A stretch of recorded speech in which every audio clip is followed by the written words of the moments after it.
updates, all kind of great news happening today. And today we are going to talk about them. If this is your first time here, well, hey, I'm Alan, my beautiful co-host Rebecca, and we're living in Costa Rica. Today's live, we're going to be focusing on several things that Costa Rica has been doing, and they're doing it to give incentives, entice, that's a good word, right? Entice, hey, people who want to live here, people who don't want to live here but want to stay a long time, vacationers, and much more. Great stuff. So let me just real quick, let's do a sound check. How are we sounding right now? So, hey, put a thumbs up in the chat box if you can hear us real clear. I hope we have good internet connection right now. I think we do. But you know, those internet gremlins are always in the works. It never fails. So if for some reason it starts, going out, just bear with us. Hang in there because we're going to come right back. So it looks like everything is doing good. Marcus says super duper. Other people giving us thumbs up. So that's great. All right, fantastic. Well, Rebecca, a lot of stuff just in the last couple of weeks, there's been a lot of exciting news, right? Yes.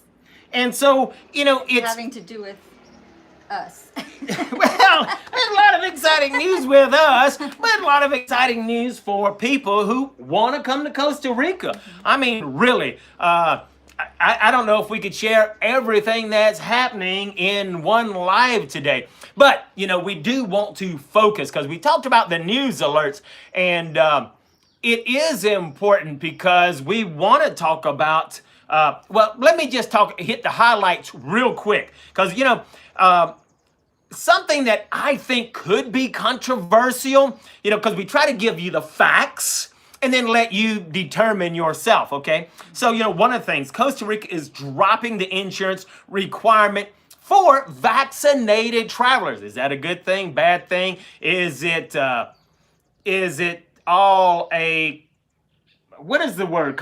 Now, let's see, what's the word? Heck, I can't think of the word. It will come to me. That's probably for the best. Let's Yes. stay out of. I wasn't going to go there. I wasn't going to go to my opinions. I was going to say some people, I can't think of the word. But anyway, is it good? Is it bad? Is it indifferent? Okay, Costa Rica approves a new visa for the digital nomads. Far as I know, hasn't been signed by the president yet. Is that good or bad? Is it different from being a perpetual tourist? We'll talk about that. And of course, we have been talking about, and we'll probably touch on it lightly, but the new law that the president has signed, that incentivizes foreigners to become residents, is that good, bad, indifferent? How long does it take to get residency? For us, it's 5 years and counting, but don't make the mistake we made. And that's one of the reasons for this YouTube channel is to help you avoid some of the mistakes that we've made, right? Right. So and sometimes it's not our fault. No, sometimes it's not our fault, right? Sometimes it's just the process. Right. Like what happened Friday. Yeah, and we'll talk about what happened Friday. So lots of great news, okay? So anyway, let's see. Let's go ahead and, as always, we're going to start out and we're going to talk about some of these topics. We're going to give you the info, and then we're going to answer questions. As always, we're going to answer the questions primarily about these things first, and then we'll answer questions on other things, like a question came in early. Could you talk about, some of the concrete prefab houses? So there's a lot of things that we're going to talk about just to give you the information, okay? All right, so, and of course, as you saw, we are now starting a new format. Not starting, but we're just adding to the format of having a, Costa Rica News Daily. Not that we're going to give you the info every day, but we want to give you the information where it's real quick instead of waiting on Sundays. But we're going to always try to do our Sunday information, whether it's a recorded video, whether it's a premiere, or whether it's a live, okay? All right, so, hey, lots of people saying hello and welcome to the call, and make sure that you hit that like button, because already there's like 40 people attending, only 20 likes. And taking just a moment to hit that like button, taking just a moment to subscribe, hit the notification bell. You don't realize it takes you 2 seconds to do that, but it means the world.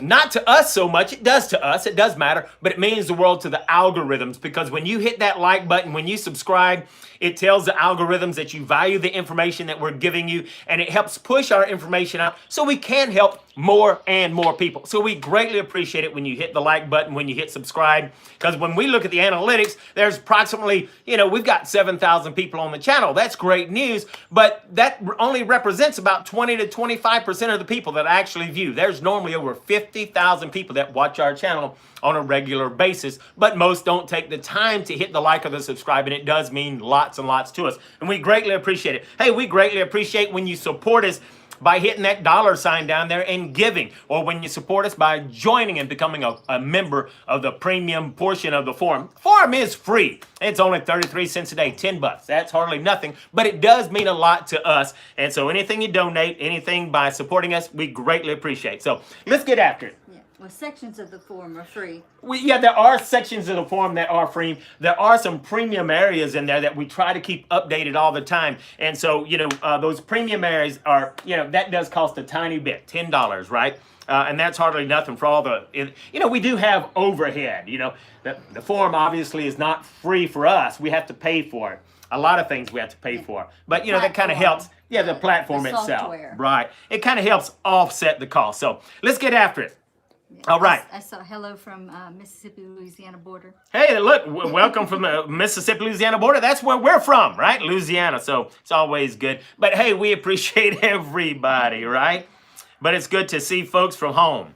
All right, number one, Costa Rica is dropping the insurance requirement for vaccinated travelers. And whether you're a believer or not a believer, conspiracy theory believer or not, it doesn't matter to us, and we won't go there because that's a really hot topic. We respect everybody's beliefs and everybody's desires. And so for us, I think for everybody in general, I think it's good news, and it shows, what does it show? For Costa Rica, it shows that they're trying. They're making a concerted effort to make it easier for tourists to come visit the country. So absolutely. Where they could cut, a restriction or a requirement, they did. Exactly. And so, I always kind of question everything. Is there an underlying ulterior motive? And, is Costa Rica doing this because they're greedy? I don't know. But if they were being greedy, then I think they wouldn't cut the insurance at all. Because, I think it shows that Costa Rica is doing everything they possibly can to help boost the economy. And that's what I'm seeing here when I look at the overall picture. So let's kind of back up just a little bit, okay? Obviously, everybody knows the pandemic hurt people. It hurt the country. It hurt everything. And a lot of the locals depend on the tourism for their sole income, okay? Well, to boost the economy, Costa Rica says, what can we do? Because we realize if we can get foreigners to live in the country, then more foreigners will come here. They will spend their money here. It will boost the economy. So they passed the law to incentivize foreigners to live here. Well, after they did that, immediately the digital nomad law, they really started hitting it really quick, and now it passed the second debate. Hasn't been, but understand if we back up that the law to attract residency people, that's people who want to live here. Costa Rica immediately says, well, some people don't want to live here, but they do want to stay for an extended period of time. They love traveling. We're talking digital nomads. What can we do to incentivize, encourage them? Bam, there went the digital nomad law. Costa Rica wanted to be the first in Latin America to pass such a law. Whether they're first or not, I don't know. But they did pass this law, waiting on the president's signature. So that encourages them, and then they take it a step further and say, well, we got the people that want to live here, we have people that want to stay for extended time, but what about the people that just want to come for a week or two, a month, and they just are tourists? Well, if you're vaccinated, bam, you don't have to pay for insurance. That's good. Now, while the insurance is not crazy high, and some people say, yeah, it is high. Well, it's only very high if you've been buying it the wrong place. So, if you buy inside the form, and I just updated it today, there is a place in the form, and it's a free area in the form, where you can find out who has the best insurance rates for travelers insurance. Because it used to be one company, and it kind of went high because of some things, but I think they actually kind of did a sister company, and it's kind of still the same company under a different name, but I don't care what it is. It's cheaper insurance. Now, you can buy it in Costa Rica, but you're going to pay a lot of money from the insurance companies in Costa Rica, and at a tune of over $1,000 for 90 days, where the company we recommend, I searched today, and it was anywhere from, $150 to $250 for one person for 90 days. So you can really get much cheaper insurance. So, we're looking at an average of $75 a month to be able to stay here as a tourist. And as a tourist, you can come here for 90 days. However, whether you're coming for 10 days or 90 days, you do have to have insurance for the total amount of time that you plan on being here. Okay, so let's kind of go into some of the details. And I'm seeing lots of questions coming here. And remember, I'll answer all of those questions. So please put those questions in there. We'll definitely answer those questions when we get to the end, okay? Yeah, they might have to re-enter their questions, is what you're saying, when we get to the end? Yeah, you may have to re-enter them, just in case. But we're going to try to answer them. Okay, so the details on Costa Rica dropping the COVID insurance. So starting August 1st, 2021, Costa Rica is not going to require you, if you're fully vaccinated, and you have to be fully vaccinated at least 15 days prior to you coming. So if you've been vaccinated up to 15 days, fully vaccinated up to 15 days prior, then you just got to make sure that you can show that you've been vaccinated, and so you have some sort of a card, and it has to be the authorized, and it says here that it has to be either from, and I'm going to pronounce these wrong, I'll let you know ahead of time, Moderna, or who is that? Moderna? Okay, Moderna, Pfizer, BioNTech, AstraZeneca, Johnson & Johnson. That's the ones they've got listed. And of course, your last dose has to have been within, or at least 14 days prior to you coming, okay? And that proof has got to be shown, on a vaccination document, and that has the person's full name and the date of each dose on there, okay? And it shows the pharmaceutical used, what lot number. So, make sure that you have that information. Now, you still are going to have to fill out the health pass regardless, okay? But you're not going to have to buy the traveler's insurance. That could save you lots of money depending on where you buy it from and how long you're going to be here, okay? Right. Definitely shop around on that travel Yes. insurance, because we've seen about a $600 to $700 difference in a few companies that we've checked. That's right. And And one of the companies that everybody was recommending, including us at the beginning, has now it skyrocketed earlier, because of some things that wasn't done correctly,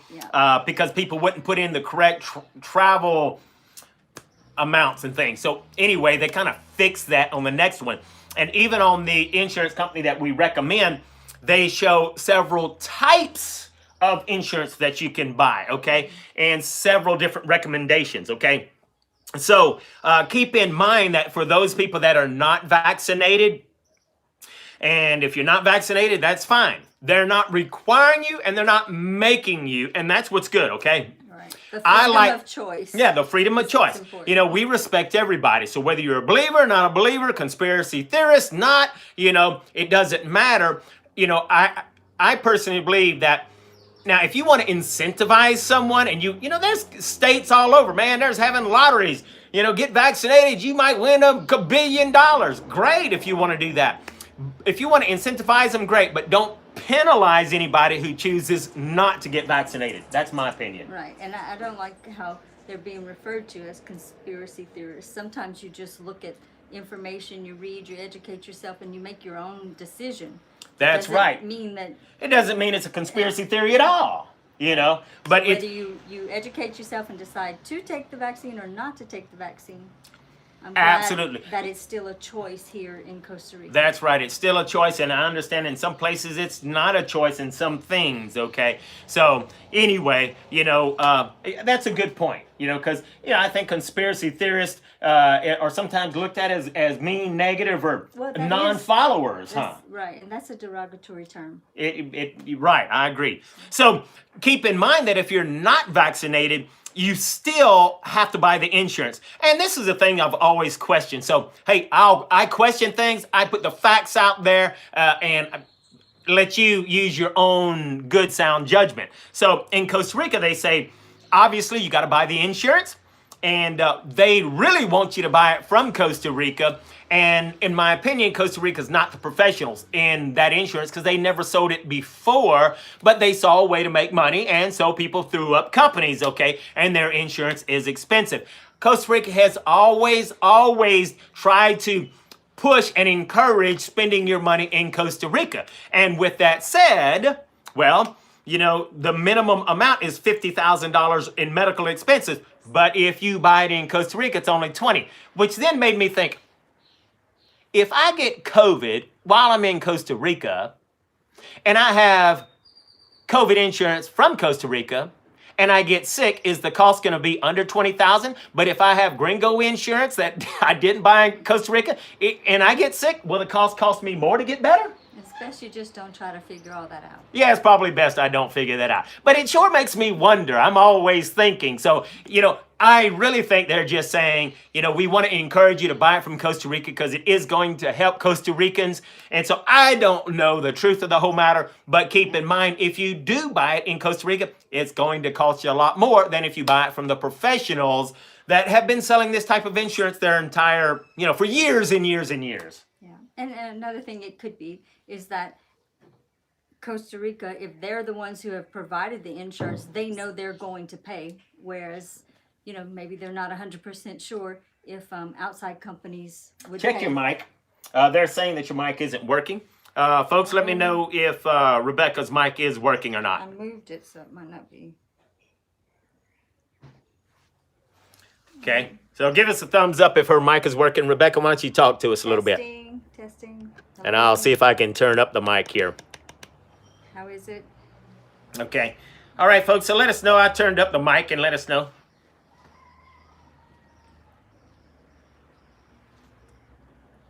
Hello, testing. Okay.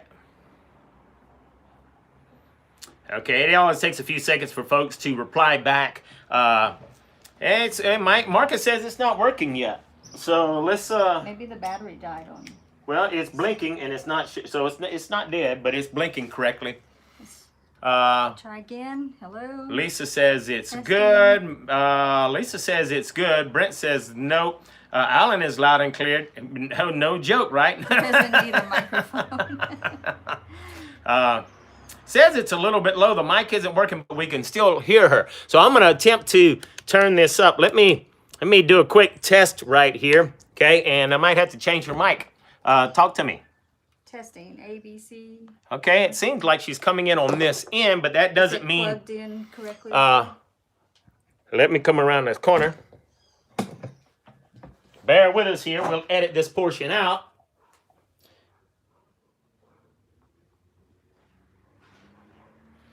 Oh, hang on.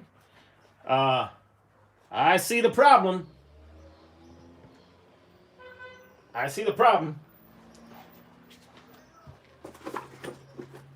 goofed. It was an ID10T problem, folks. So hang on one second.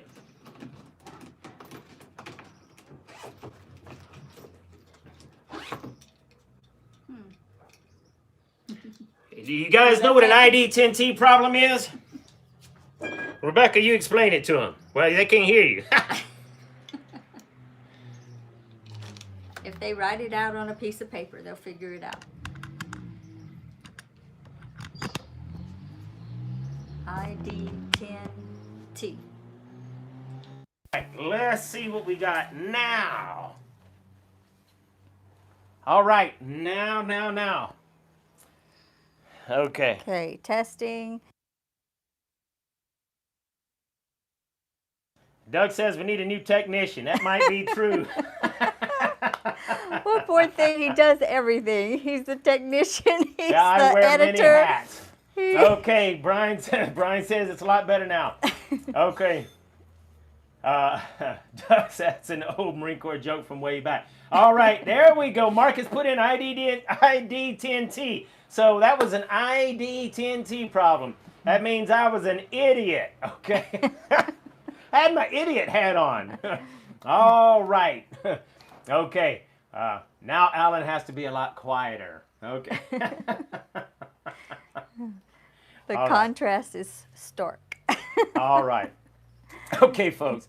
All right. So anyway, I won't go back over everything we talked about. But the important thing is that you do have to have $50,000 in insurance total, $2,000 for lodging and expenses. But if you buy it from Costa Rica, it's $20,000. So it's be working now. All right. Okay. Now, and so that's good news. I see Costa Rica is making an effort to get everyone here as possible. Okay. Now, I'm hoping that eventually in time when I keep saying that this COVID situation is going to eventually die away and everything's going to get back to normal. And some people say, well, you're just really an ID10T. It ain't never going to be over, but it's going to always be a new normal. I don't agree with that. I think it's going to eventually fade away. We're going to look back at this from years from now and laugh at it all, I hope. But anyway, let's talk about the new law that just recently got passed in the second debate, and that Costa Rica approves the visa for the digital nomads. President's going to sign it any day. Now, look, this is really exciting news, but it brings in more of those questions. It always makes me wonder because, and I've seen other people post that same question. In order for you to become a digital nomad, then you have to have proof of $3,000 a month. You got to show that you've made that income of $3,000 a month or $4,000 for a family. Right, but average income. You're right. It's average income.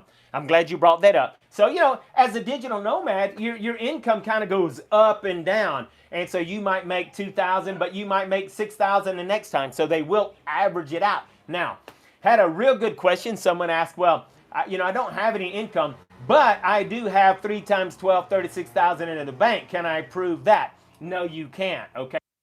Obviously, I'm saying no, that's my opinion. But, that's Costa Rica. What they've done is they want to verify proof of income. Yeah. They're going to look at your bank account and see, is that income coming in? For example, I use Stripe or PayPal as, the method to receive income. And that money gets deposited into my bank account once a month. And then that way, Costa Rica can verify, okay, this money comes in from Stripe or from whatever platform you use to get money in, okay?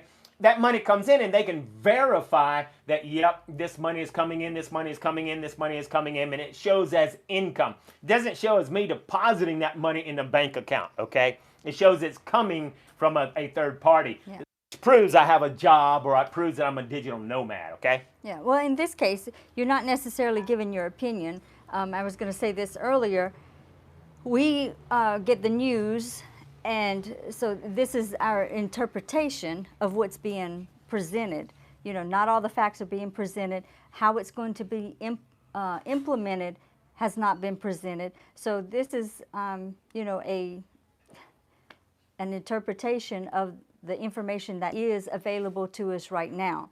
So it doesn't say anything about if you have money in the bank. It only talks about income. Right, so, it says that you've got to verify that income. Okay, which if you stop and think about it, right, it always makes me wonder, okay, well, I gotta prove 3,000 income, but stop and think about it, for those residents who are applying to be a pensionado, they only have to prove 1,000 in income. Well, let's look at it in that same way. Well, I'm not retired and I got 12,000 in the bank. Can I come and become a pensionado? No, I can't. And you have to understand Costa Rica's logic on that. Sure, I can have 12,000 in the bank, but I might come over here, apply to be a pensionado, and I might spend 12,000 in a single month and then be broke and become a beggar on the street. Well, Costa Rica doesn't want that. They know that if the government is giving you a check of at least $1,000 a month, well, you might spend that whole thousand in the first month, but at least you got another thousand and another thousand. You got that money coming in, so you're not going to be a beggar on the street. So you have to have some sort of proof, and as a pensionado, you prove that you have that retirement check coming in.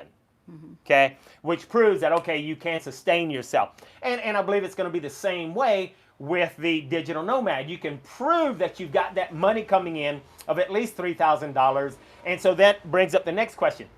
If a pensionado can come here on 1,000, why can't a digital nomad come here on 1,000? Does it cost more for the digital nomad to live than a pensionado? Well, yes and no, because usually retired people don't spend as much money. They're older. But digital nomads are still developing life and they have more costs.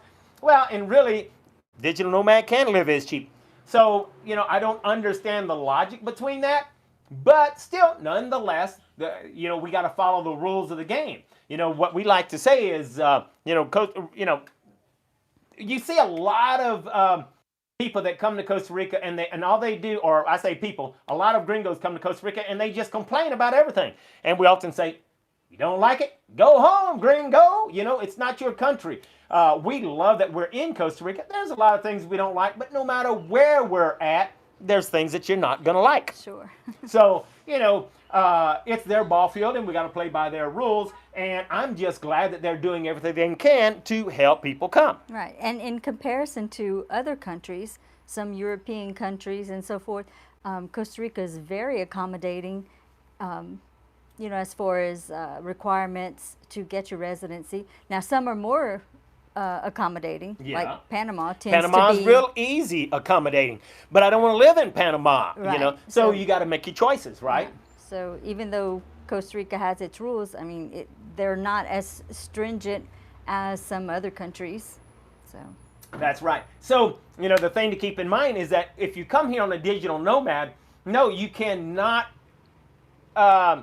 get a residency under digital nomad. As a digital nomad, it is a visa that you're going to have to pay a one-time fee. They haven't decided what that cost is going to be. So there's going to be a one-time fee, probably a processing fee. How much that's going to be, I don't know.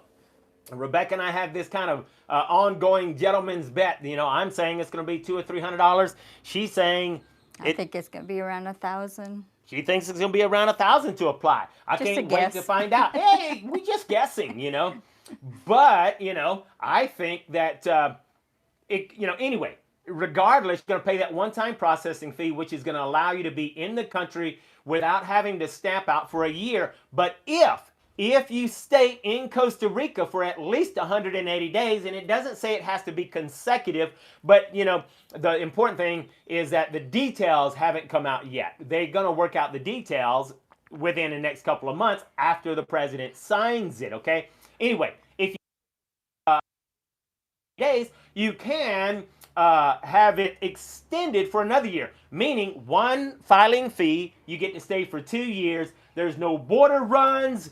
There's no headaches. You can continue to drive in Costa Rica so long as your driver's license is valid. So, and you can open up a bank account. Woohoo! They really are making it easy so long as you can prove that you're an actual digital nomad and you have that income, okay? It has nothing to do. Can you retire as a digital nomad in Costa Rica? Sure you can.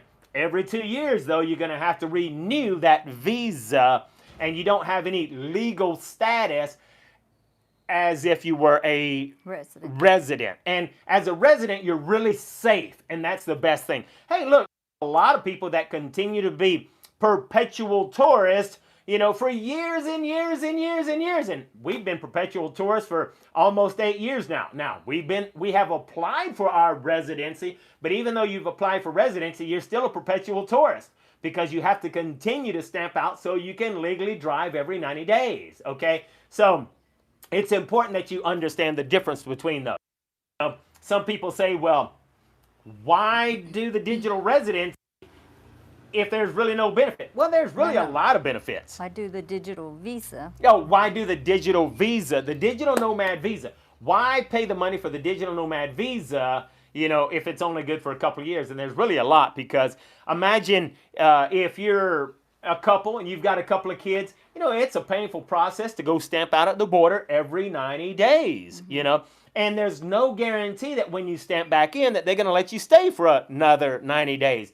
If you piss off the immigrations guy that's stamping you in, he could put in there 3 days, and then you got to go back and do it again. Yeah. So it's nothing that you're entitled to. that's right. You're Very not. few people have had a problem. Let's make that clear. Yeah. Most of the time, people get 90 days, but there are people that, for whatever reason, they decide they're only going to give them 7 days or That's something right. like that. I mean, there is no guarantee that they're going to continue to allow people to be perpetual tourists. yeah, okay? that too. They could change that law They at could, any they could time. easily close that loophole, because that really is a loophole, okay? So there's no guarantee that they're going to allow you. Now, there's a lot of people that's been perpetual tourists for years. They've bought a house. They've bought all kind of things. But you know what? They could get kicked out at any moment, at any time, and then what are they going to do with their house, their pets, and everything else? Yeah. It's not likely, but it is a possibility. It is a possibility, okay? So And it has happened. It has happened, and it usually happens to the knuckleheads that come in and they have an attitude, okay? Yeah. Don't come in and have an attitude. Be grateful that Costa Rica allows you to come to their country. That's the way we look at it, So there's a lot of things to be important. And as a digital nomad, you still have to have that traveler's insurance, but they haven't determined what those minimum requirements are going to be. They may make it the same and they may not. So it just all depends, okay? Now, and for people who are not interested in belonging to the CAHA system, which is Costa Rica's health insurance system, for people who want to come here to live, but or not interested in paying for the CAHA, the digital nomad visa allows you to be here without having to buy into the CAHA system, whereas the residency, as soon as you become a resident, you have to buy into the system. That's right. Now, You have no choice. Right, and it's a very good system. However, it does have its Does have its- disadvantages. yeah. It's a social system, so and that may not be correct, but anyway, it's provided by the government. You pay an amount according to your income, and the medical care is provided by the government of Costa Rica. And there's sometimes waiting lines, Yeah. it's different, all the usual things that happen, like let's say in the United States, people who are on Social Security, Medicare, Medicaid, the government is making the rules about what's covered and what's not covered, and sometimes what's considered vital or necessary. There's a term for that, but anyway, here, if there's a surgery that you need, an elective surgery, then you might be on a long waiting list. Whereas if you have your private insurance and you want to go to a private hospital, then that's usually not the case. And so, what's interesting, because I'm But the glad you care brought is that very up. good. And so the private insurance, the private hospitals, even that is not tremendously expensive like you would pay in the United States. And so, all in all, I think the healthcare system is good, okay? Any system is going to have its cons, right? So now, but as far as statistics and news articles and rankings, Costa Rica ranks really high in the medical. It does rank very high, realm. so high in fact that they do have a lot of agencies that promote medical tourism, because people will come over here, get put up in a hospital, and the money that they pay for a hip replacement, or whether it's plastic surgery or breast reductions or whatever, it's a lot cheaper than in the United States. Dental care as well. Dental care, a lot of things. So, their healthcare system, as far as the private sector, is like out of this world. But the social sector and the CAHA, well, yeah, there are lines, and it's like anything else, I think. But from what I understand, it's very good health. I've used it, but I waited in some long lines, and I'm not a part of the CAHA, so I had to pay, but it wasn't expensive. Right. Okay. And one thing that I learned about in the medical realm here is that the doctors that work in the CAHA system, they're rotated. They're the private doctors have to take a turn working in the social system, in the Caja system as well. So it's not like you have doctors that work just for the social, medical, and then you have doctors that work in the private industry. So That's right. if that is correct, and like I said earlier, a lot of that is stuff that we read. Information changes, Yeah. over time. Now, another real important benefit of the digital nomad, which I really like and we should talk about, is that the money that you earn is not taxed. Okay, now, if you earn any money inside Costa Rica, they are going to tax that as a digital nomad. But as a digital nomad, you're earning most of your money, in other countries, and Costa Rica is not going to tax that. That is very, very important because, as I said in our last video, on the street, Costa Rica has been contemplating changing to a worldwide tax system. The United States is on a worldwide tax system, which means if Costa Rica was to do that, that means would be taxed. All of my money that we make in the United States, I get taxed by the United States, and then I would be taxed by Costa Rica. I think that would be detrimental to Costa Rica. Costa Rica has in the past made some mistakes like that, or made some decisions like that, realized it was a mistake, and then rescinded it. So I think Costa Rica is smart enough to say, hey, to realize when they make an error. And from what we're seeing, they really are doing everything they can to push tourism back up. Right. And it's detrimental in the thought process of when someone is considering leaving their home country, they're wanting to go live somewhere else in the world. I mean, they have the whole world to choose from pretty much, except some countries don't allow people to go in. But of all the open border countries, Costa Rica is just one of many beautiful countries. And so if they make the tax situation, where that people are double taxed on their income, if they make that the situation for people coming here to live, those people may choose to go somewhere else. Right. Go to some other country that's more favorable, that has more of a tax advantage. Yeah. So, there are really a lot of benefits to applying for the digital nomad visa if you meet those requirements. Now, a lot of people say, well, hey, man, I'll just continue to stamp in and out. And for us, it's a huge, huge hassle. If you don't mind the hassle, great. No reason why you can't. You just have to know that they may not always allow it. It's always been allowed since 1990 when they started all of this stuff, but it may not always be allowed. They're always, you have to understand Costa Rica's mindset. And I always try to get into their mind when I'm trying to make decisions. While Costa Rica will allow you to stay for 90 days, Panama will let you stay for 180 days, okay? Double. But Costa Rica says 90 days. Well, they want you to become a resident so that you can pay into the system. So you have to understand their thinking. If they put everything into place and they really take out all of the excuses, they may decide you can only come in one time, become a resident or don't come back. So you just have to be aware of those things, okay? Because there are a lot of great benefits to that. Now, just lightly, since we've talked about this before, let's touch up on the law that passed here just before, and that was the new law to incentivize foreigners. That's really great because now, as an investor, from $200,000 to $150,000, whenever you apply to become an investor, so it saves you $50,000. All right. You're allowed to import at least 2 vehicles. It could be a plane, it could be a boat, it could be a car, or a combination of those, all right? But you can bring in 2. And what's really important is that you're not going to be taxed on those vehicles, and you're not going to be taxed on your household goods, and that's great, great news, okay?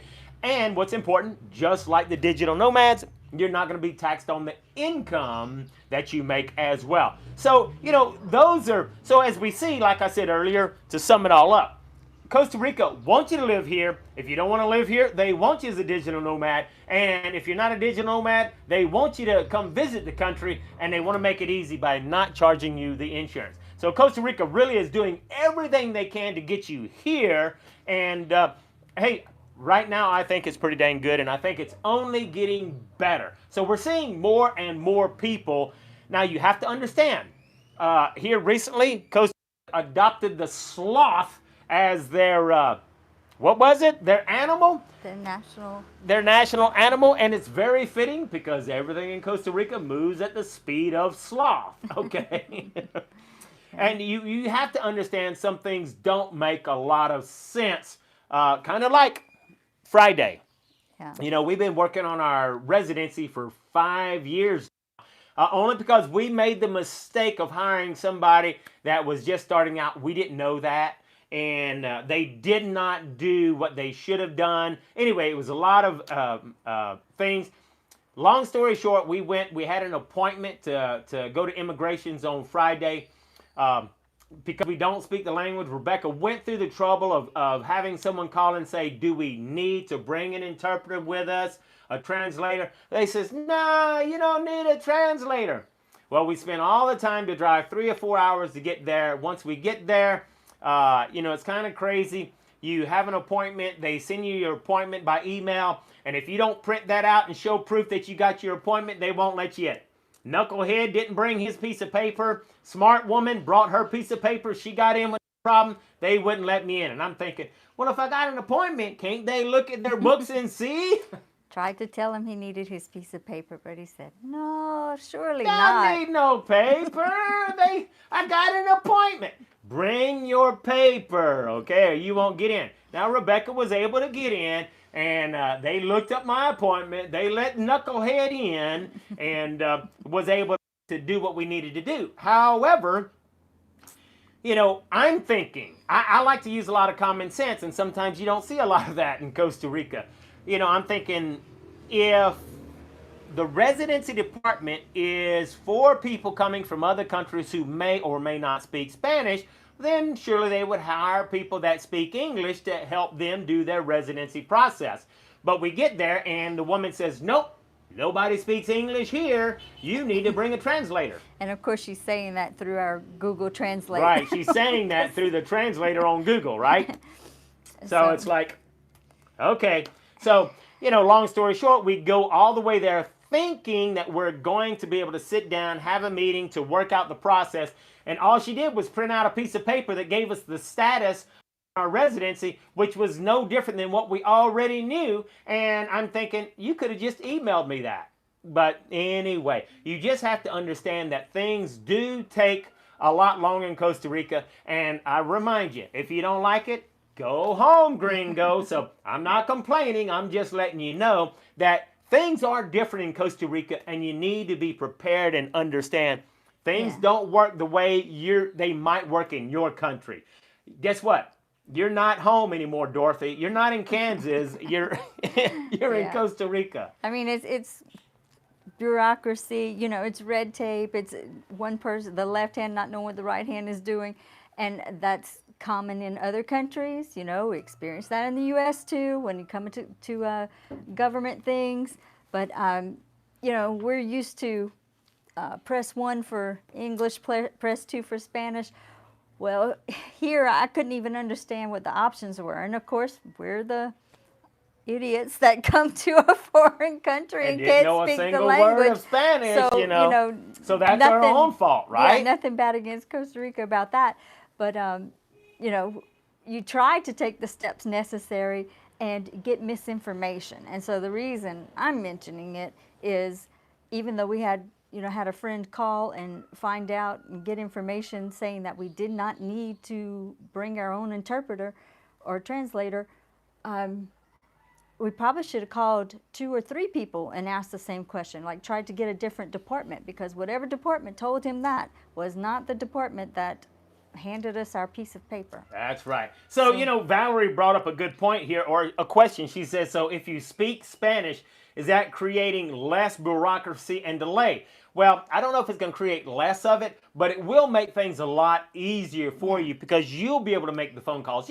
Hey, we came here, and it's not a requirement. You don't need to know the language, and we've been enjoying it for almost 8 years now. However, it would be easier to be able to communicate. And we got our neighbor who speaks English, a really smart guy, nice guy, and he called for us. However, if we could have called, it would have been a lot easier. Well, we probably would have still gotten the same.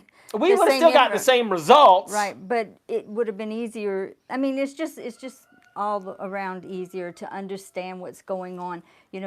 Like the appointment on Friday. Maybe if we would have been able to ask the right questions. I find that when we come across a Costa Rican that does not speak English, they feel intimidated. It seems like.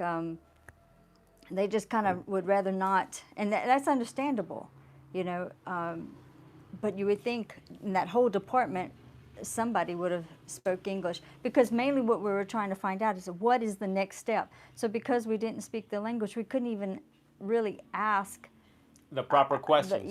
Like, it's no use to ask somebody who's not understanding you what is the next step. And little phone translators and apps, while they're okay, they just don't translate 100% the right way. Right, they don't exactly work, and then people are frustrated. It can be very confusing. And Doug brings up a great point. He says having a proper lawyer. A proper lawyer is the key word. Having a lawyer that is experienced, knows what they're doing. Because we hired this other guy, and he was learning too. And so it's like, no, I ain't paying you. Anyway. Money solves a multitude of issues. If we had plenty of money to go hire the best lawyers, and we know who does a really good job, and we have those people in the forum. So. But we just don't have the finances right now to hire them, because it's a good, $6,000. Yeah, and we paid all that money. We paid well over $6,000 to the initial lawyer who didn't do the job right because they were learning, and so anyway. So our papers are hung up in the system, and all we need to do is hire. Save up, hire the people who can do the job well, and we'll be fine. So. That's right. So, having a good attorney, and inside the forum, we have the names of some good attorneys that matter of fact, I need to update that real quick. So inside the forum is an area where you can say, okay, well, who is a good residency attorney that we can use, okay? And I'm always trying to find out and confirm, validate that they're good people, because we're going by a lot of things that we read or a lot of things that people said, but I like to be able to deal with them personally as well, okay? So anyway, so at this point, let me kind of go through the questions, and Rebecca can answer some questions and stuff, but let's answer questions particularly on these laws, on the new, needing vaccination. Let me go through some of the questions and comments right here, and then I want to answer any question that you have about living in Costa Rica. Like the one guy says, hey, can you talk to us about the prefab concrete homes? Hey, I know a lot about it, and I'll tell you about it, So I'm going to come through here real quick, and matter of fact, I'm going to ask you, go ahead and put your question. You have a question, and it will save me time. Go ahead and put your question about this. If you've got a question about what we just talked about, the laws, I didn't make something clear for you, please put the question in the chat box so that it'd be real easy for me to find, and I can answer that question right now, okay? So, now, KB says, hey, it's my dream to live in Costa Rica, and I have a question on how is coronavirus affecting Costa Rica now? And you want to cover that? Well, I know a little bit about it in that I read an article, a recent article that said that while other countries are experiencing a rise in coronavirus, Latin America is not as experiencing as great of an increase. So the numbers are better or lower in Latin America in comparison to the world. People are still wearing their mask in public buildings and in public transportation. If you take a cab or an Uber or the bus, of course people are still wearing their mask, but you're not really required to wear it out if you're going to the park or just walk down the street or whatever. The beach is pretty much mask free, except for people who are maybe vendors, You know, you want to get a massage on the beach, she's going to have, he or Yeah, she's or going to you have got on a a guy mask. making snow cones. He's got his mask Yeah, on. but the people who are on the beach tend to be maskless. It's optional, put it that way. You know, people still wear their mask if they feel that it's necessary for their health. And still in restaurants, the servers are wearing masks, the greeters are wearing masks, and you're required to wear your mask and wash your hands, of course. When you first arrive. Right, when you arrive and you're walking through, if you get up and go to the bathroom, you should put your mask back on. But when you sit down at your table, then you can take your mask off. And they still are practicing distancing. You know, there may be 12 tables in the restaurant, but only 6 of them are in use. The others are still marked, you know. So they're not at 100% capacity Right. yet. Where at one time they were practically at 100% capacity, and then there was a they had a little rise. spike. The month Yeah. of May had a spike, but it went back down. Yeah. So- Now, you know, I'm glad you brought that up because you know what? You know, one of the things that has made me think, okay, and you got to think, right? Costa Rica has dropped the insurance requirement for vaccinated travelers. That's great news. However, if you've been watching the news, then we know that there is what, a Delta variant? Mm-hmm. And now that there's a Delta variant, there's people, wait a minute. There's people who have been vaccinated who are getting the coronavirus, people who are vaccinated getting the Delta variant, and then there's people, doctors saying, well, if you get the Delta variant, or you need to get a third vaccination or a different vaccination. So it makes you got to question.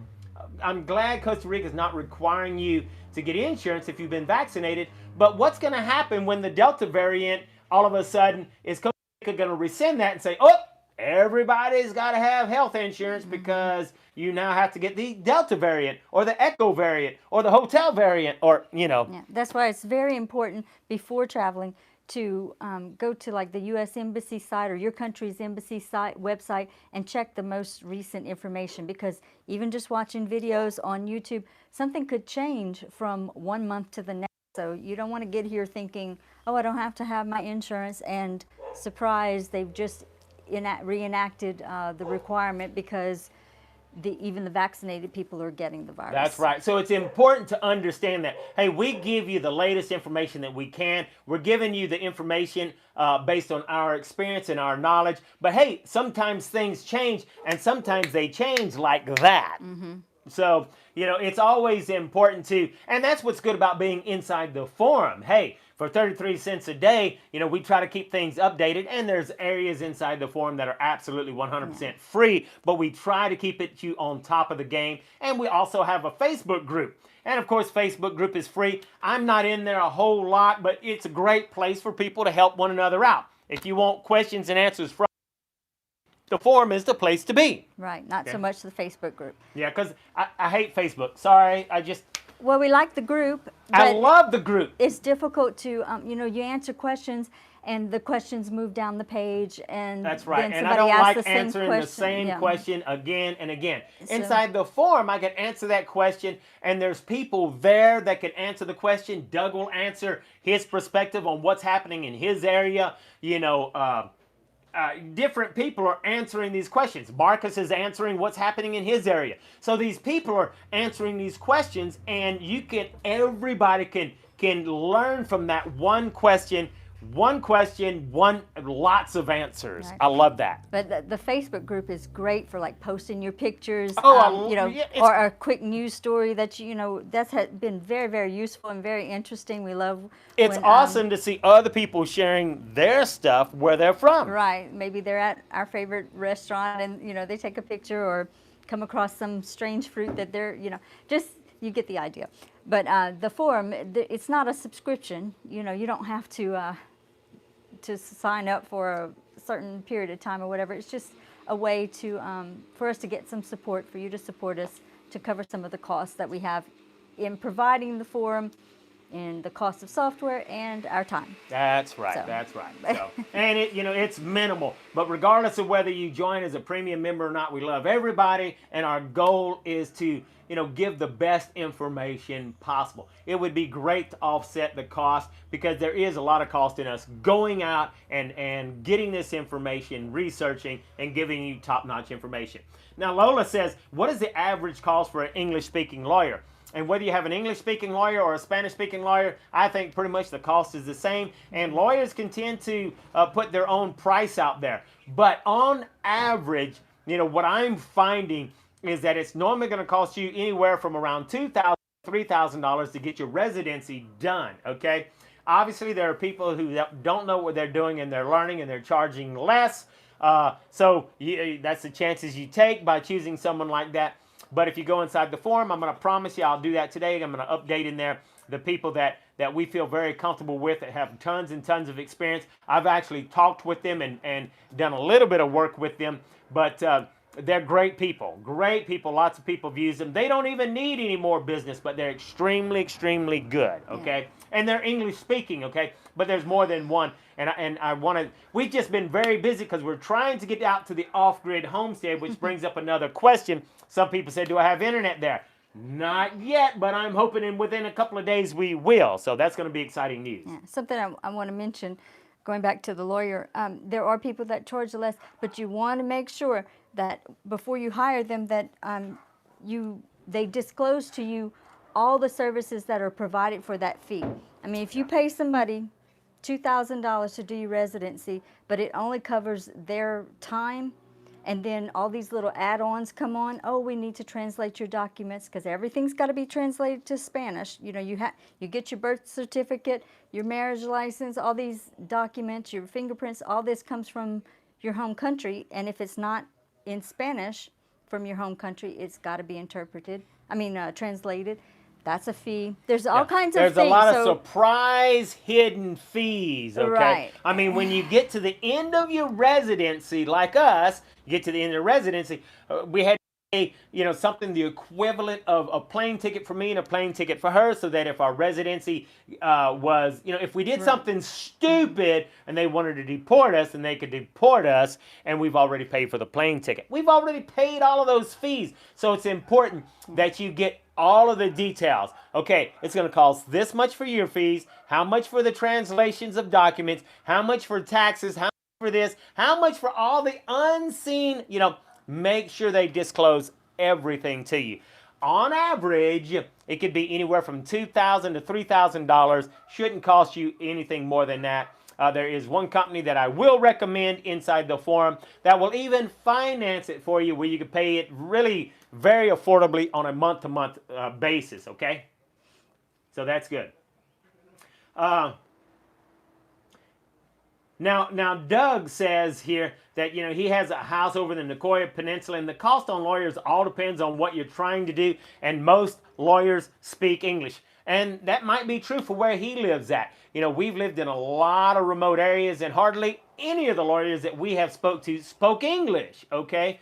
So it just all depends on how many tourists and whether that lawyer was educated in English or not, okay? So, but you can indeed find attorneys that speak English. Yes, and there are a lot of them in the cities, but like Alan is saying, when we first got here, we were down in the San Vito area, and I think there were 2 lawyers in the whole area that spoke English, so. Yeah. So, but a little further down, you go down to Ciudad Neli, and a lot of them spoke English. That's right, because there was a lot of tourists in that area. Right, so it just depends. So.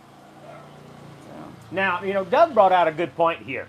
A lot of times, it's all in who you know, or if you can have someone pull some strings. And he says, my neighbor had a lawyer friend that had an immigration worker owe him a favor. So this immigration worker owed him a favor, and she was able to get her residency in less than 6 months. The worker just moved her papers to the top of the file.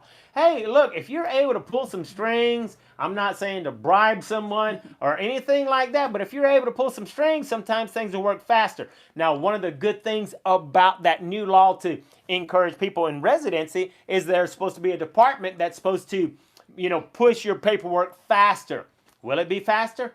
I don't know. I just know that the normal time frame is normally anywhere from 18 months to 2 years to get your residency paperwork completely done. And ours was completely done with our DMEX identification card sent to us in the mail, and our lawyers didn't tell us that it was in the mail, so we didn't go get them. Anyway, that's a nightmare story, but the reason we're here is to help you so you don't make the same mistakes, okay? Right. And in mentioning about somebody pulling a favor, pulling strings, that's something that we found that was kind of a cultural shock for us. And of course, we're always comparing to the United States. Come from the United States, so we don't know what it's like in England or Canada, but in the U.S., if there's some bribery going on, or people's case being brought to the top over other people, that's frowned upon. I was an auditor back in the United States years ago, and I audited government agencies looking for that type of indiscretion. That's something that you're not supposed to do. Even though it happens, it's something that is not accepted, I suppose I'm trying to say. But in Costa Rica, it seems like there's a little more acceptance of those kinds of things. It's not the norm, because lots of Costa Ricans that we talk to say, oh, that's not right, that shouldn't be happening. But in the higher ups, it seems like that's just part of the game. Yeah. So you just have to understand things are different here in Costa Rica. Yeah. But it doesn't mean that you can't enjoy life in Costa Rica. I often say, and Rebecca and I talking, and when we talk to other people, when you can control your environment. We've come here, we've got this goal, we got this plan to have our own place. We've looked all over the country trying to find the perfect slice of paradise. And, while we're living here in this place, it's not the most ideal place, but it's not terrible. It's in the middle of the city. We're not city people. There's lots of noise. Hey, right now we're noisy to our neighbors because I've got a loud voice, and I know that must bother them. So, when you can control your own environment, in other words, when you can come to Costa Rica, you can buy a hectare of property and you can build your house in the middle of that property. Then you don't have neighbors to the right, to the left. You don't have barking dogs. You don't have neighbors that play loud music. You don't have neighbors that are fighting and because we got neighbors across the street fighting all the time. Please come over. When you can control your environment and you've got your own piece of property, whether it's a hectare or whether it's 50 acres, you can really enjoy Costa Rica. It can really be a phenomenal place. And we came here because we just love nature. We love the constant temperature. We love that I can look out and see the mountains. I love that, I got monkeys that come and see me while I'm building on the off-grid homestead. I love that, We love that we can drink the tap water. I love I can drink tap water. We couldn't drink the tap water in Las Vegas, could we? Bottled water, right? So there's a lot of great things. Or we had to have a crazy expensive purifier, right? So, but I think that's the case anywhere in the world. I think if you you're can right. have your own little piece of paradise, there's things that you don't have to deal with. And of course, there's disadvantages of that too, because I'm enjoying being right here close to the city. I like to go grab a bite to eat. It's easy to go to the grocery store.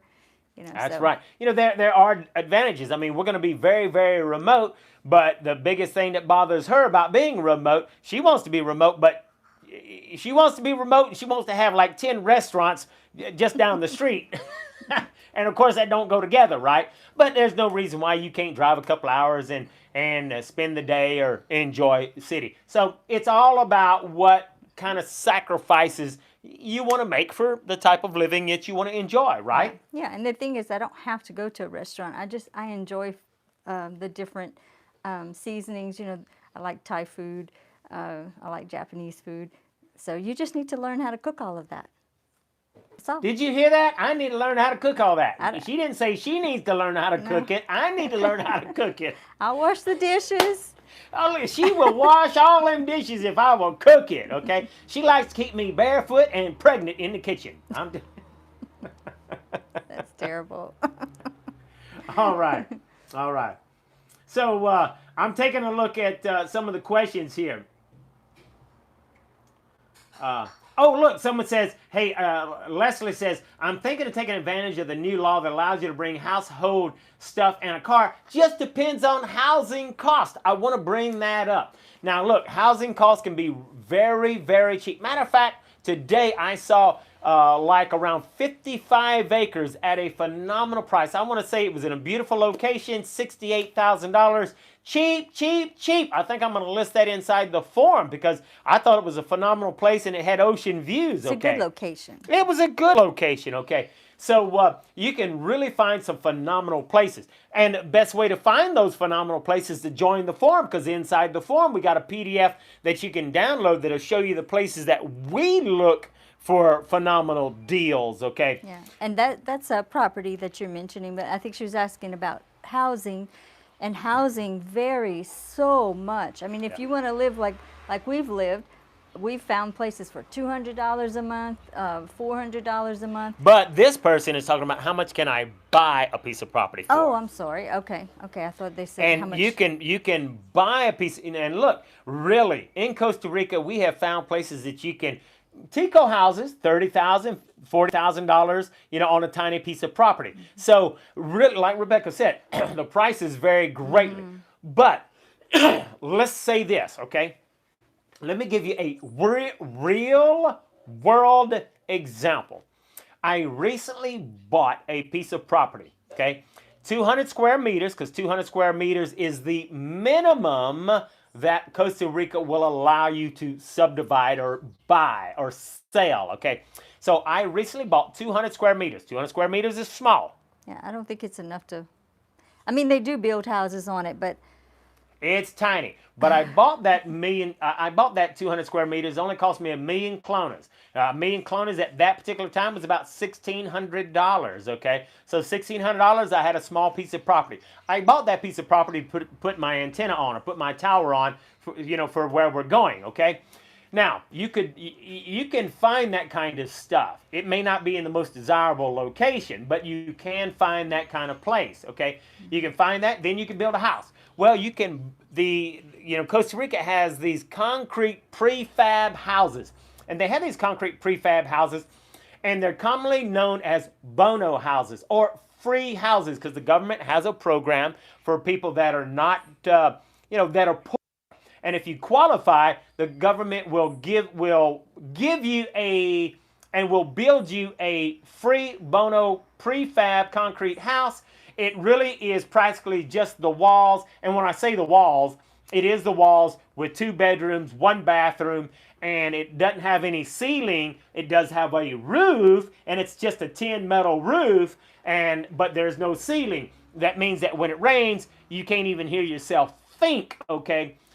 But they give you the minimum. They give you a place to live. Doesn't have electricity, and it has very minimal plumbing, but you've got to connect up the water, you got to connect up the electricity. So there is a little bit of requirement on your part, a little bit of investment to install the ceiling, install the tile, because it's just concrete. There's a little bit of investment on your part, not much, but you're getting a free house. So my whole point to that story is you could easily buy a concrete house like that, prefab, easily for 20 grand. Very, very cheap. And it's like a puzzle. Very, very easy to erect, and you could erect it yourself because of these concrete slabs, and they will range anywhere from 6 feet or 2 meters, 1 meter, 4 feet, 2 feet, and then they have these columns, and these columns where you put these columns, as long as they're level, you put the pieces in there. Some of the columns have a place for a plug. So I have seen them throw up a free Bono house in less than 2 weeks, move in ready. That's how fast you can put up these prefab concrete houses, and you can get them very cheap. So you can go and buy these prefab concrete structures, and hey, if you got $20,000, $30,000, you can quickly throw up a house on a piece of property, and It's in the dry. it's right. It's in the dry. Now, and then you can take your time to make it better and better and better and better if you want to. So, in my opinion, and I have said it often, if you come over here with $150,000, you would qualify for the investor program, and you could there's so many houses for sale in Costa Rica that you could actually buy a really decent place that you could not actually build from scratch for $150,000. Right. We have seen some phenomenal places that Yeah. And if you have more money, then of course you can get. But the thing is, the market does allow for, at the $150,000 range, you can get a really nice place. So, and you Yeah. kind of have to look around though. You can't just go. Oh yeah, you're gonna have to look around, and some of these places are not going to be on the real estate websites. Although we have found some amazing places on real estate Yeah, websites. look for fire sales and. Yeah, I found the fire sale today that was phenomenal. Now, Leegi says, well, what about container houses? I have seen a few container houses, not a lot. You could buy a container house and build it yourself. However, buying a container in Costa Rica is way more expensive than what you would get in the United States. I actually looked at that because I thought about doing a container house where we were going, but it was insane what they wanted for a container. And I realized that I could build out of metal a house way cheaper than buying a container house. Right. But the cost of labor, I mean, you're able to weld, you're able to do it yourself. So if you take the cost of buying the materials, the cost of the labor, that might end up being cheaper than buying a container house. But most containers have to be altered anyway to make them livable. You need to put windows and doors. Absolutely. So, if, and in Costa Rica, a lot more people are now building their houses out of concrete. In the very beginning, they would have a small 1 meter wall built out of block, and then from there wood up.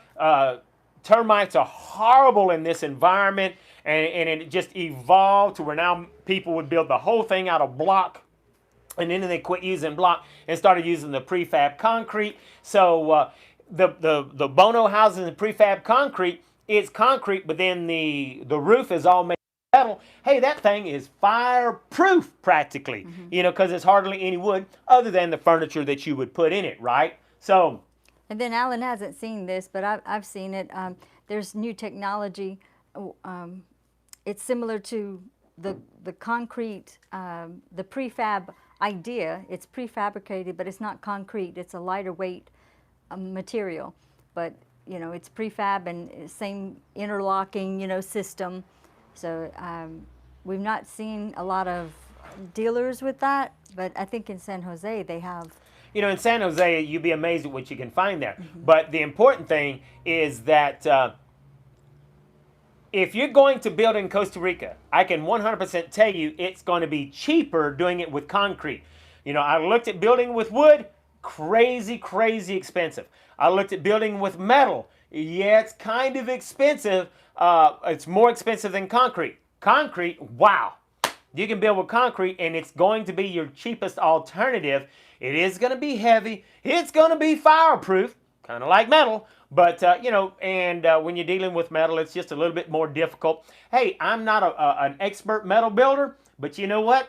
I can sure melt some metal together, and I can build, and I'm going to build what I want. And it's going to be beautiful when I get done with it. And so we're going to learn as we go, and you're going to get to follow along as we do it. And we're going to have a lot of fun doing it. So it's just there's a lot that you can do here.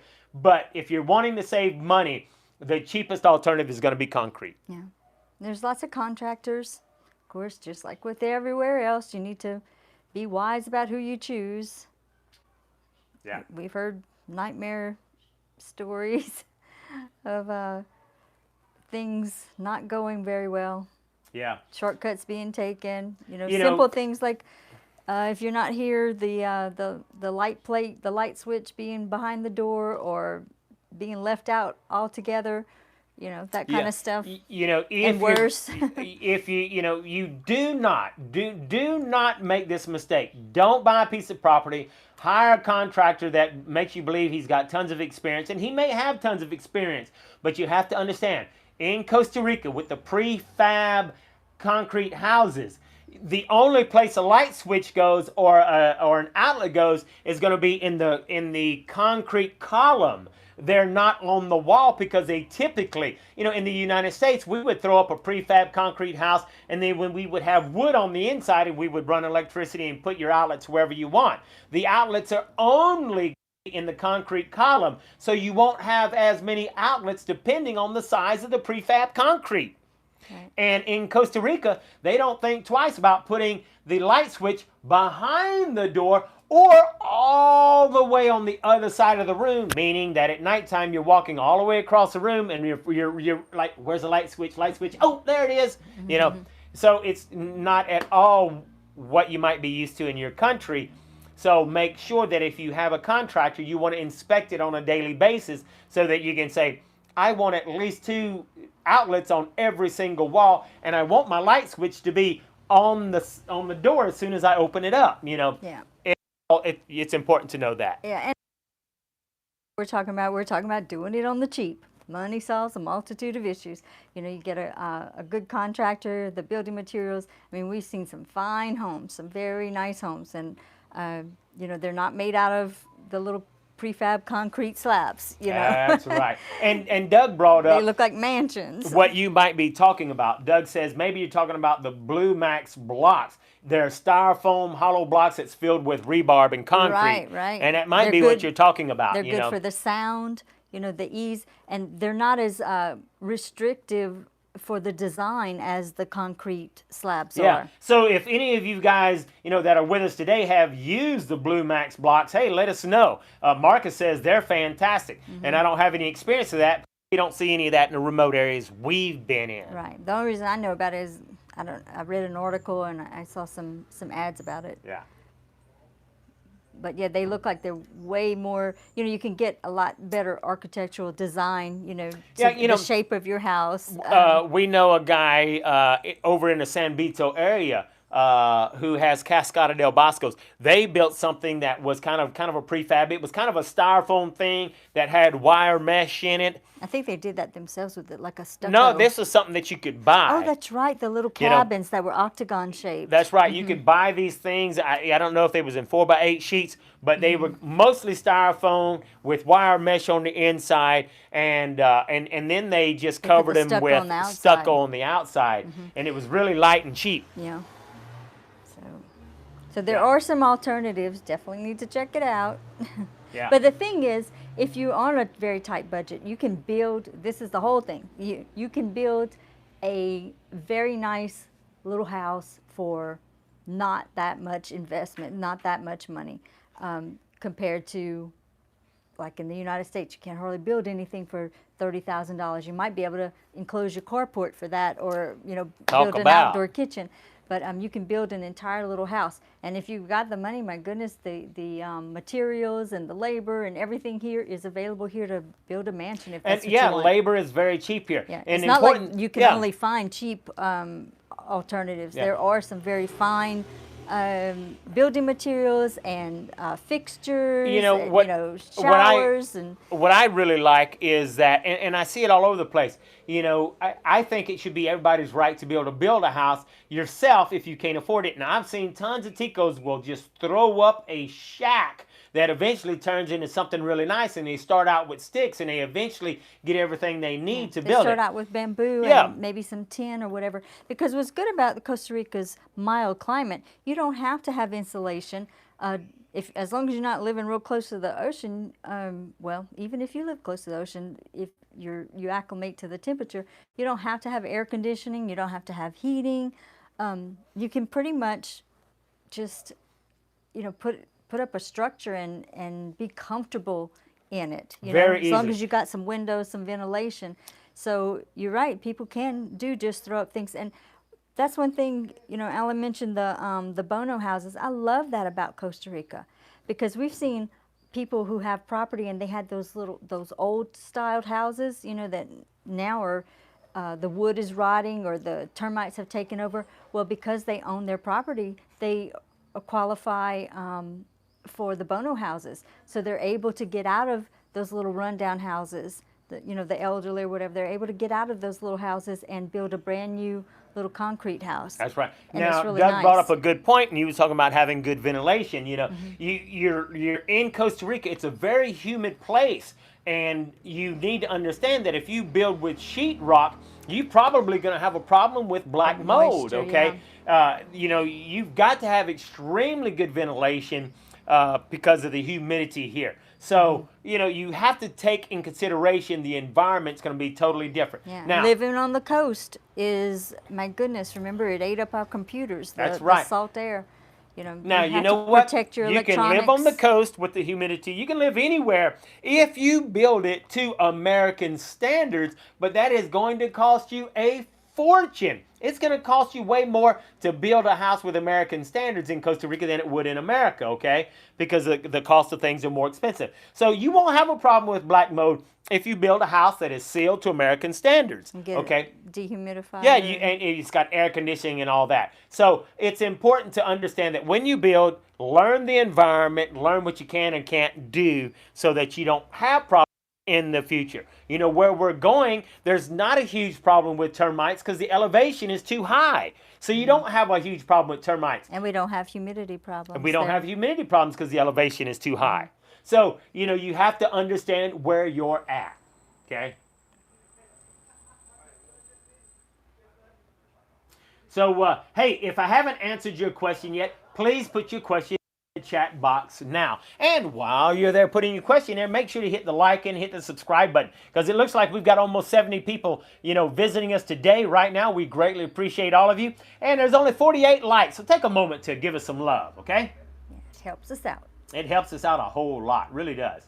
Okay. And we're getting a lot of thanks. We greatly appreciate you all, okay? We appreciate you guys. So, and while he's looking at questions, I want to clarify, make sure that everybody understands that the Bono houses are for Costa Ricans, not, you know, not foreigners. absolutely, yeah. If a foreigner, you know, Bono house.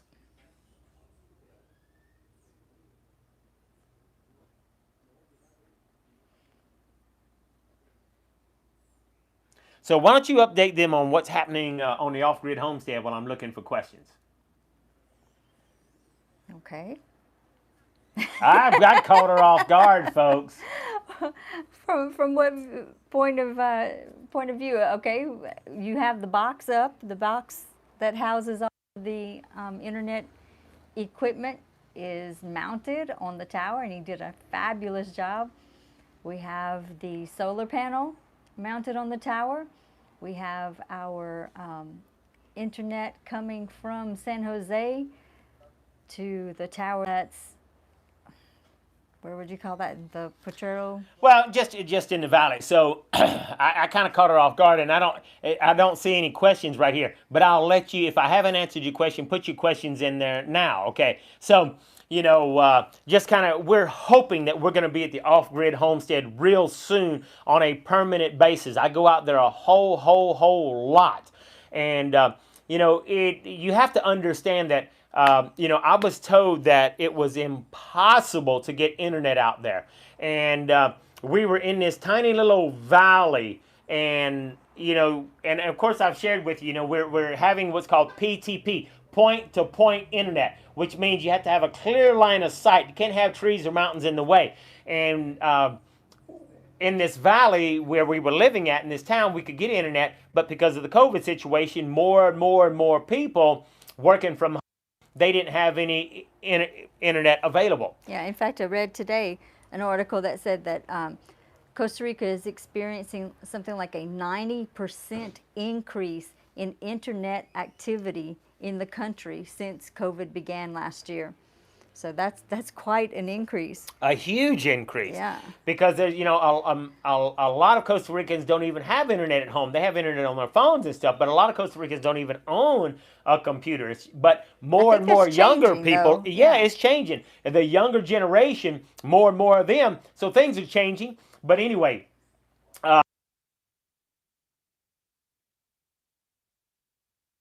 and I searched and I searched and I searched. I finally found a company that's from San Jose, and they're actually shooting me internet from San Jose, in between San Jose and San Isidro, 100 kilometers all the way down to this little valley town that we're in, and then and I'm shooting it from the valley town, all 34 kilometers all the way up to the mountain at the off-grid homestead. Okay, so we're not done yet, and I haven't got those two antennas talking to one another. I'm hoping they will talk to one another on Tuesday. We're going up there tomorrow. Hopefully I will get that working. But anyway, I'm hoping that we're going to have internet Tuesday. And but I had to put up a solar panel. I had to put up a solar box. And that's been a lot of work because it's crazy, and you'll be able to see those videos. But anyway, and then, of course, I got that tower that I got to ground. And look, kudos, because we have people like Doug and Marcus who have, there's people that have been giving me some feedback who've got more experience than I have, and saying, hey, did you ground your tower yet? What have you done with your antennas? And so they kind of been helping walk me through some of this process. And so thanks so much for everyone's help and input as I go through this whole process. Yeah, it really has been pretty phenomenal. The School of Hard Knocks is a very difficult school to go to. Yeah. So learning from other people's experience and knowledge is just invaluable. Yeah. We really thank y'all. Yeah, so we greatly appreciate your help. Now, Leslie says that her husband is a master electrician and a carpenter, so they can fix up a place. And if you have abilities and skills, handyman skills, you can easily find places in Costa Rica that are fixer-uppers, okay? And you can buy them relatively cheap. And what's great about buying a fixer-upper is you can live out of it and build your own place, So there's a lot of things that you can do. Yeah. Okay. And when you come here to visit, you'll see what we're talking about, from living in rural areas versus living in San Jose, or even San Isidro.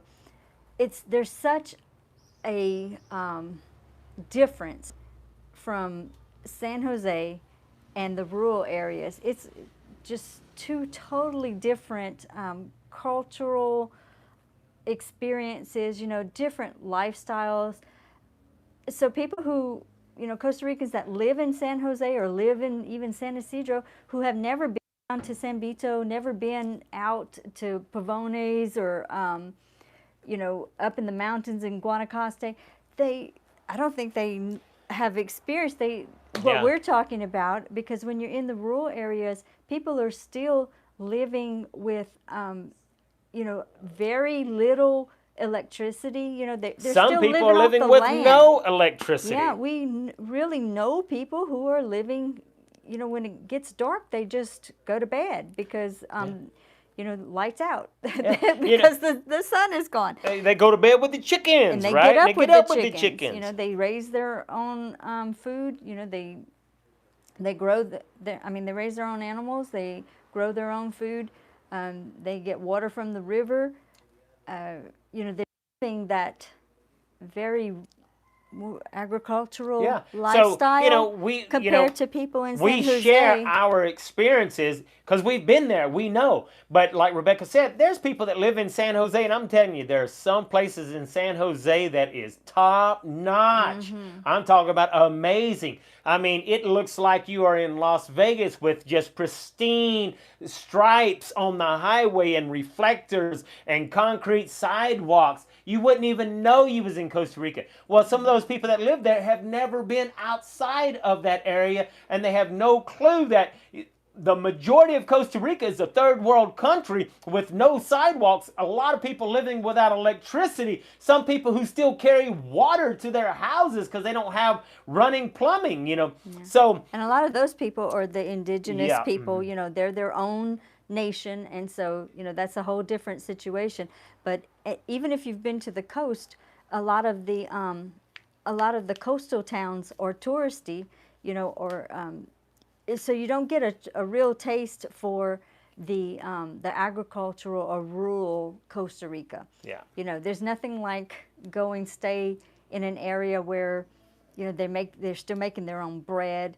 They're still picking their vegetables out of the garden and throwing a salad together for you.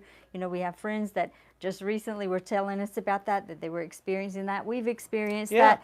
And so it's totally different from, you see people in San Jose that have corporate jobs or, and they all have, it's all like have America nice where cars, they both have they nice all- cars. yeah. When we first got here, one of the things that amazed me is we were in the rural area and I'm driving by there and people were sun drying their beans that they grew in their backyard that they were gonna, they were drying their beans so they would have dry beans that would last them the rest of the year. Yeah. So. And in that area, how many people were using just bicycles and public transportation? And horses for And main horses. transportation.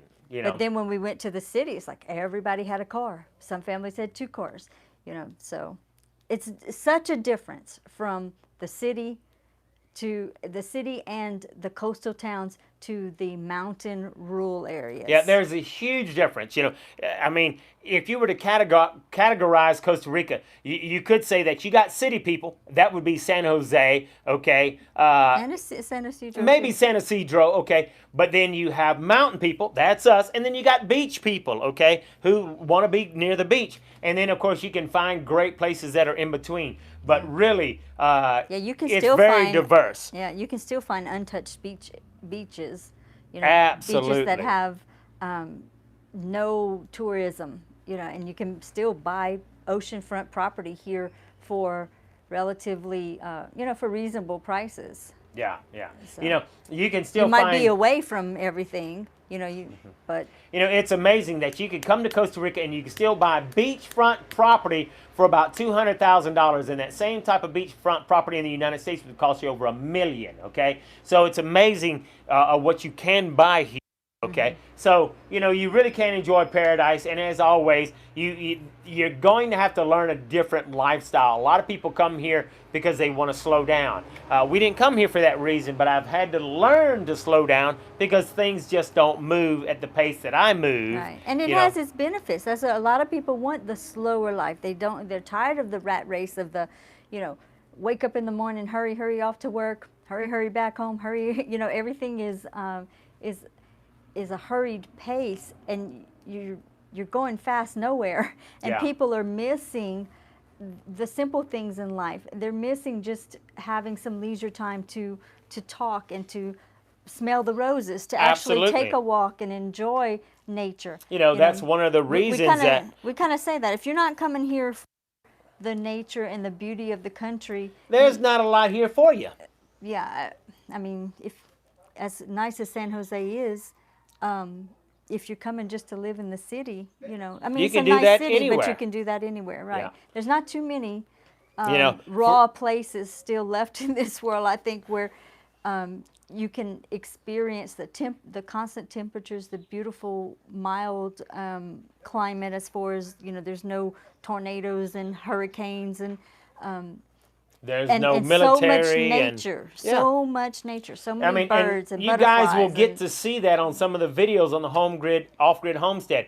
It's nice that I could be building, I could be welding, I could be cutting lumber, and then all of a sudden I hear the monkeys coming, and I can stop and I can enjoy watching the monkeys. I can enjoy the birds, So, even though I'm a tech nut, I love that we can slow down, we can grow our own vegetables, we can live in this off-grid homestead, and while there's going to be some inconveniences, it's like Rebecca said, there's not a lot of places left in the world that's not a concrete jungle where you can really enjoy life as I think it was intended to be, to where, it's still natural. Yeah, with the climate. Yeah. I mean, you can find beautiful natural places all over Canada, the United States, but you still got to experience those winters.